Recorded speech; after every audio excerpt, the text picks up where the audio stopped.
through some creative TV magic, I'm going to show you my skid plate. But so I won't really show the install of it on this video, but Skidplateguy and me worked together on getting this skid plate that'll work for a lifted Civic Wagon. Now, will it work? Yes. Will it work for your application? Probably, with a little bit of modifications. As you see, I had to do a little trimming, cut some, there was actually wings here that I cut off, and I used some good old HRG extra stuff that I had and bolted it through the subframe there. So it's good and sturdy. Everything clears nice, and I think it's going to work well. It's good thick steel, a lot of good clearance. They protect on my nice wobbly bits, and it looks super sick because, of course, it's Skidplateguy. So we're going to give it a workout in this video.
Cut in. Stay on the side, yeah.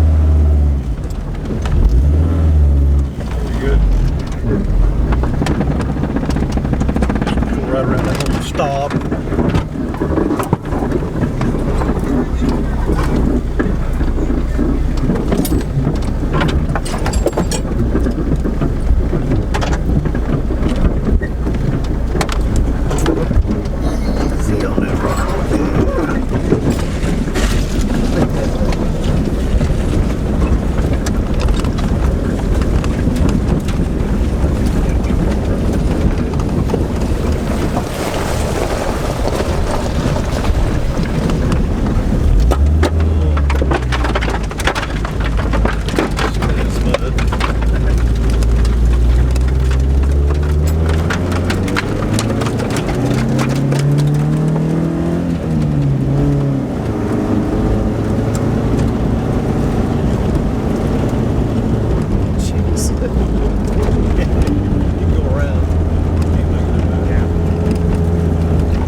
Yeah, especially when it's got a crest up there at the top.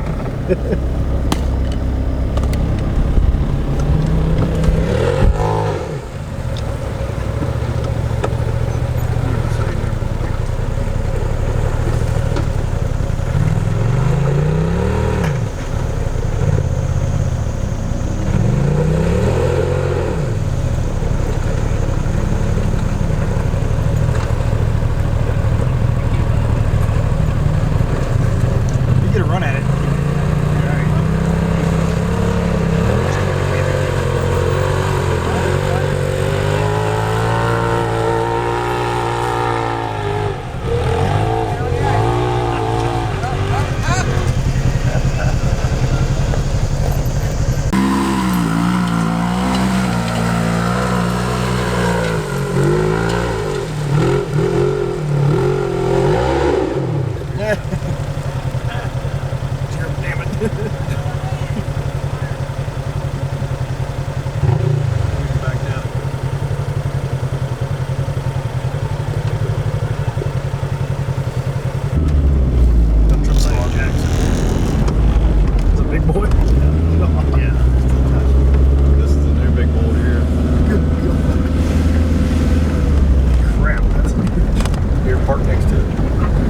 Get out and compare. Compare and contrast. See, that's my old nose right here. Oh yeah. So.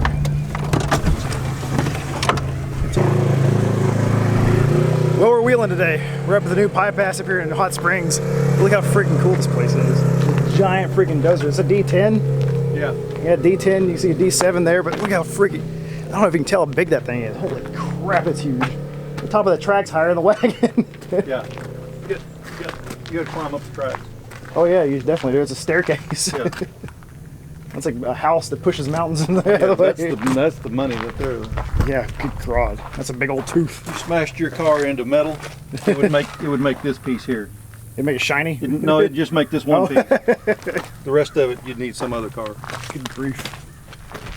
Yeah, it's the hydraulics of that thing. Oof. These are all the big boys up here. They're clearing this for the new Hot Springs bypass. Like, this is the backside of it, the finish of it, isn't it? Where it goes to 7? Of it. Oh, beginning of it. Okay. Anyway, we're going back wheeling.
So after everything was said and done, I really didn't shoot an outro for this whole video.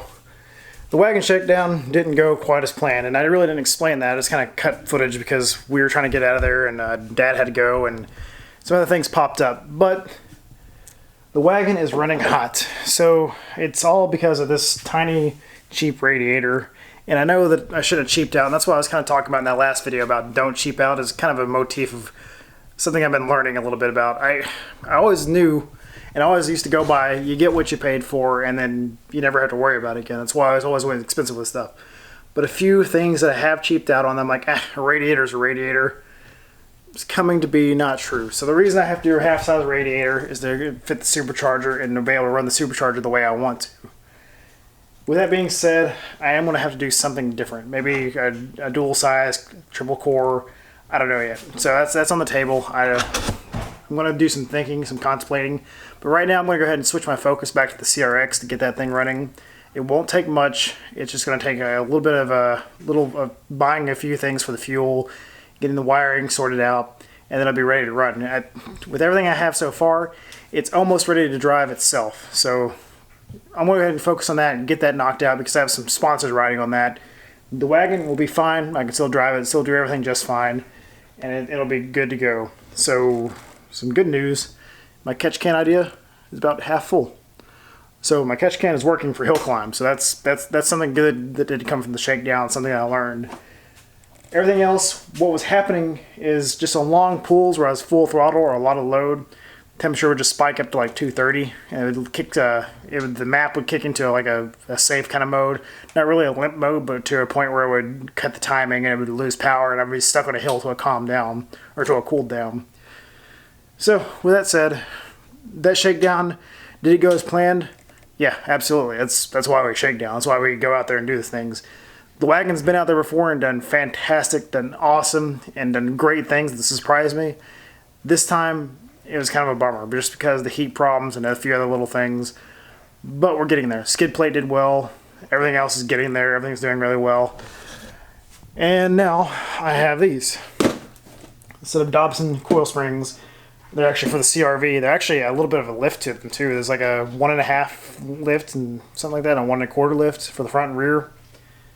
So I wanted to give these out a try because they have a lower spring rate than what the wagon has on it right now with the factory CRV struts. So I'm really excited to try those out. Talk to those guys, and another guy on Instagram, I'll give him a shout out right here. Thank you guys so much for the help.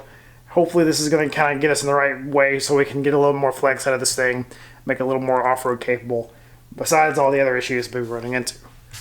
But with that said, I am fixing to head to Missouri for the Show Me Rally and the Ojibwe Forest Rally video. Sorry for the delay, but it is coming out next week. I just had so many other things going on that I really hadn't sat down to focus with it. So, with that said, I'll see you guys in the forest very soon because it's rally time, fellas. Peace.